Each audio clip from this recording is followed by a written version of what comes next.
मैं बताऊं मोदी सरकार कट्टर है, सनातन के प्रति बहुत ज़्यादा कट्टर। मैं चाहता हूं आज जो सनातन का अस्तित्व है वो मोदी से बीजेपी सरकार के कारण है। महाराज जी नमस्कार। जय श्री राम, हर हर महादेव। आज हम लोग पहुंचे हैं बालक गांव में। महाराज जी आज जो ये कार्यक्रम किया गया है, हमें जो जानकारी मिली है, सुखदेव कालिदास सुखदेव गिरी पंथ की गद्दी पे आज गद्दीनीश हुए हैं आप। 27 साल की छोटी सी उम्र में आपको गद्दी मिली है आज, तो आप बताएंगे महाराज जी आज इसके बारे में कुछ? न्यूज़ चैनल वालों के को देखने वाले सभी दर्शकों को जय श्री राम, हर हर महादेव। दूसरी बात मैं बता दूं, गद्दी नहीं मिली, चद्दर मिली है। गद्दी जब मिलती किसी मठ पे पीठाधीश होते हैं, ठीक है। चद्दर का मतलब जूनिया अखाड़े का ज्वाइन, उसको ज्वाइन करना, उससे जुड़ना, ठीक है।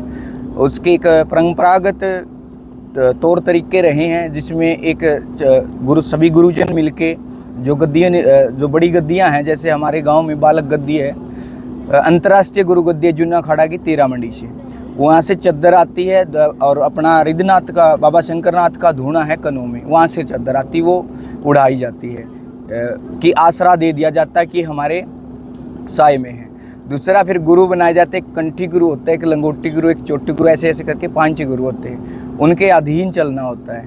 ये होता है गद्दी का तो अलग ही मैटर होता है महाराज जी। ये चद्दर उड़ाने की प्रक्रिया। संन्यास मार्ग में आने का कब से सोचा महाराज जी? संन्यास मार्ग में आने का जब से सनातन पद्धति को फॉलो करना शुरू किया, तब मैंने देखो आज क्या है, ये भगताई करते हैं सारे के सारे, अलग करते हैं आज के दिन लोग। तो मैंने सोचा ये करना, तो वो आ गया ना, कुर्ता पजामा डाल के भगत कहलाना फैशन आजकल जो देख रहे हैं आप लोग। वो किसी की निंदा तो नहीं करनी चाहिए, शेरे बांध रखे हैं, मेरे ख्याल से तो ब्याड़े बंदड़े भी बांधना छोड़ के आजकल शेरे, ठीक है। तो वो उससे अच्छा जी जब से इस मार्ग पे चली पड़े, भक्ति मार्ग पे, तो भक्ति का रंग ही लाल है, तो हम क्यों न अच्छे तौर तरीके से ही परंपरागत तरीके से इसका सफर करें। आयु मैं आपको बता दूं, मैं थोड़े से पीछे यहाँ से मेरे गुरु गद्दी है, मैं उनकी वजह से ही पैदा हुआ था, उनके चरणों में पला बढ़ा हूँ। पहले दादा के रूप में उनको देखा, फिर गुरु के रूप में उन्होंने साधनाएं करवाई, दीक्षाएं दी, साधना मार्ग पे बढ़ा। फिर उन्होंने भ्रमण के लिए कहा, तो भारत में हर जगह जगह भ्रमण करे, कहीं ना कहीं कुछ न कुछ सीखा है मैंने, कहीं ना कहीं जाके। जैसे कामाख्या शक्तिपीठ पे भी गए हैं, मैंने हीलिंग सीखी है नेपाल से, काठमांडू जाके। कामाख्या शक्तिपीठ से कामाख्या तंत्र सीखा है, कोलकाता से और तमिलनाडु से अलग तंत्र सीखा। तो ऐसे ऐसे करके साधना इकट्ठी की थी। 2014 से मार्ग थे। पहले मेरे शंभुगिरी जी महाराज जी थे जिन्होंने मेरे को इस दिशा की तरफ मोड़ा था। किस उम्र से महाराज जी आपने इस मतलब संन्यास उसमें आपने पांव कदम रखा? ये कार्य 2014 से कर रहे हैं, ठीक है। लेकिन फिलहाल लगातार संन्यास रूप में आप मानो तो लगातार 2.5-3 साल के करीबन हो चुका। शिक्षा भी आपने किस उस तक? फाइनेंशियल अकाउंटेंट की हुई है मैंने, और PhD ऑन द परसरिंग है। इसके बावजूद महाराज जी मतलब वो स्वार्थ वाला या वाला जीवन छोड़ के इस मार्ग पे आए हो आप साधना? स्वार्थ तो देखो कहानी है, ये तो बहम की बातें हैं। हर जगह मार्ग में भी स्वार्थ है महाराज जी। हर जगह स्वार्थ होता, तो मोक्ष का भी तो स्वार्थ ही है वो, ताकि जन्म मृत्यु से पीछा छूट जाए। हर जगह स्वार्थ, ऐसी कोई जगह नहीं है जहाँ स्वार्थ नहीं है। हिंदुत्व के लिए, सनातन धर्म, हाँ, सनातन के लिए कार्य करना, बस यही है। मैं चाहना जो आजकल लोग टोने टोटके चुराए हैं, मैं उनको छोड़ के धूप और हवन पे लाना चाहता हूँ लोगों को। मेरे पे साधना की तो टोने टोटके चुराहे की बात है वो, जो आजकल चला हुआ ना, चुराहों में गलत गलत क्रियाएं करना, एक दूसरे पे किया करा करना, एक दूसरे से जलन करके किसी का कुछ फेंकना, उस चीज़ को छुड़ा के एक ऐसी धूप और यज्ञ पे लाना चाहता हूँ कि जैसे पहले धूप किया करते थे, आज से आप ज़्यादा नहीं कहूँगा मैं, एक पीढ़ी पीछे चले जाओ। हमारे पूर्वज, हमारे गांव में रांझा गाने वाले जोगी आया करते थे, तो जोगी सुबह सुबह रांझा गाया करते थे, धूप किया करते थे। हम खेड़ा समाधि में जाते थे, वहाँ हमें धूप मिलती थी, तो धूप करते थे। धूप से कहीं दशांग धूप बनाई जाती, कहीं कुछ जैसे ही अपने आश्रम पे 43 जड़ी बूटियों से धूप तैयार की जाती है, जिसका घोरा धूफिया नाम रखा हमने। 27 साल की एक युवा अवस्था है आपकी, इस उम्र में युवा लोग भटक जाते हैं, तो आप युवाओं के लिए क्या संदेश देना चाहेंगे महाराज जी? यही है जी, हम तो हर बार हर तरीके से देते, गरीब कन्याओं की शादियां करवाने में भी लगे हुए हैं, ताकि कहीं ना कहीं युवा मुड़े नशे की तरफ, जो बेकार पैसा खर्च कर रहा है उसको कहीं ना कहीं एक अच्छी जगह पे लाए।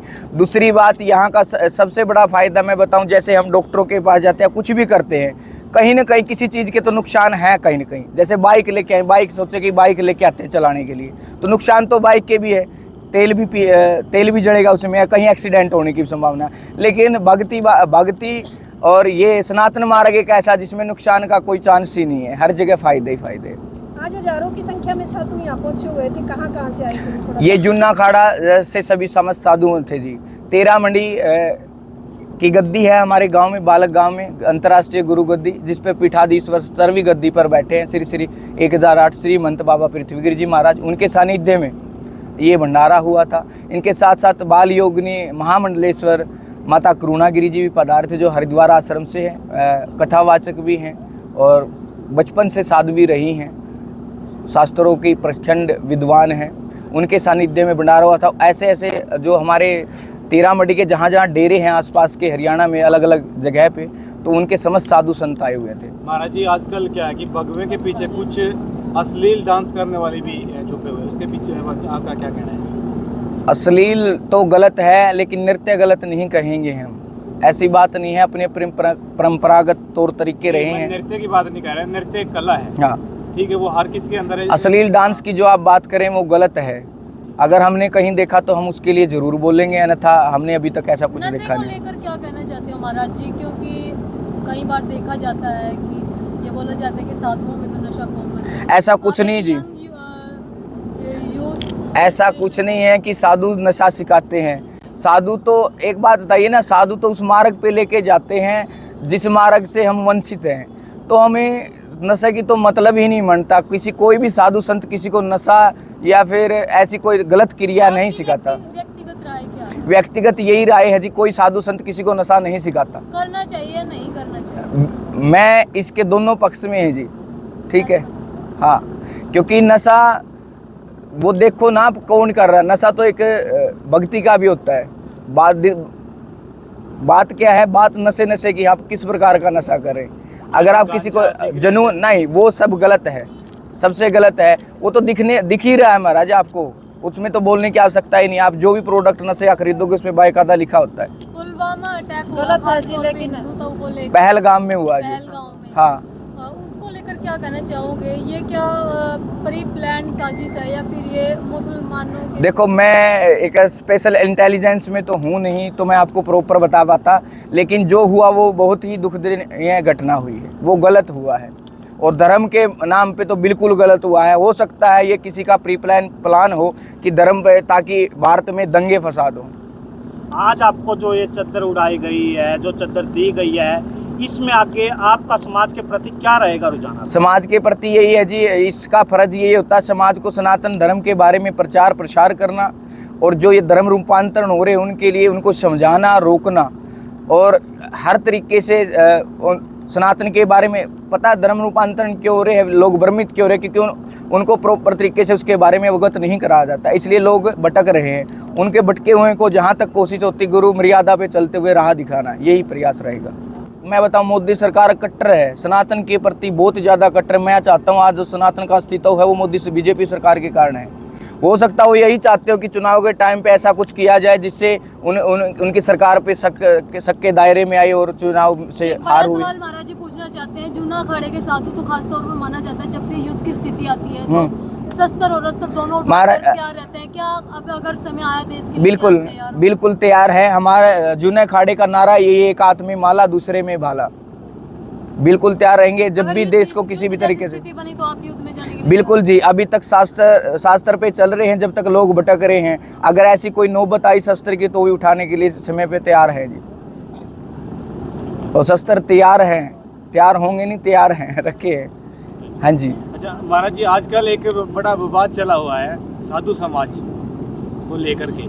जैसे ही आपको पता होगा, पिछले कुछ दिनों से जो सुखराईनाथ मामला है बड़ा गंभीरता के साथ में, और जो आसपास के गांव है वो भी अभी धीरे धीरे पट्टे पे ऊपर आते जा रहे हैं, तो इसके बारे में आपकी क्या कुछ प्रतिक्रिया है? देखो जी, प्रॉपर मैं एक बार मिला हूँ उनसे, तो मेरे साथ बहुत अच्छा व्यवहार रहा है, बातचीत हुई उनसे बहुत अच्छी रही है।